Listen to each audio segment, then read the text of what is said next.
Hi my lovely years, నేనైతే ఇండియాలో లేను. ఎందుకంటే ఇది వచ్చేసి సేమ్ తాజ్మహల్ లా ఉంది కదా. తాజ్మహల్ వచ్చి ఓన్లీ ఇండియాలో మాత్రమే ఉంది. కానీ కువైట్లో కూడా సేమ్ తాజ్మహల్ లాంటి ఒక మసీద్ అయితే ఉంది. ఇది వచ్చేసి 2011లో స్టార్ట్ చేశారు. మన ఇండియాలో తాజ్మహల్ వచ్చేసి షాజహాను తను వైఫ్ ఆర్ లవరు ముంతాజ్ కోసం అదొక గుర్తుండిపోయే ఒక కట్టడంగా అప్పుడు కట్టించారు కదా. కానీ కువైట్లో అయితే ఈ మసీద్ వచ్చేసి ఓన్లీ ప్రేయర్స్ కోసం మాత్రమే కట్టారు.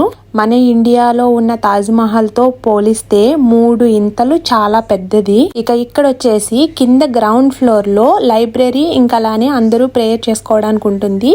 ఇక సపరేట్గా లేడీస్ కోసం అయితే ఫస్ట్ ఫ్లోర్లో ప్రేయర్ చేసుకోవడానికి ఉంటుంది. ఇంత అందమైన ఈ తాజ్మహల్ పేరు వచ్చి సిద్దికా ఫాతిమా జహ్రా మస్జిద్. ఇక ఈ తాజ్మహల్ వచ్చి అబ్దుల్లా అల్ ముబారక్ అనే ఏరియాలో ఉంది. ఇండియాలో తాజ్మహల్ చూడలేని వాళ్ళు చక్కగా ఇక్కడికి వెళ్ళి చూసేయచ్చు.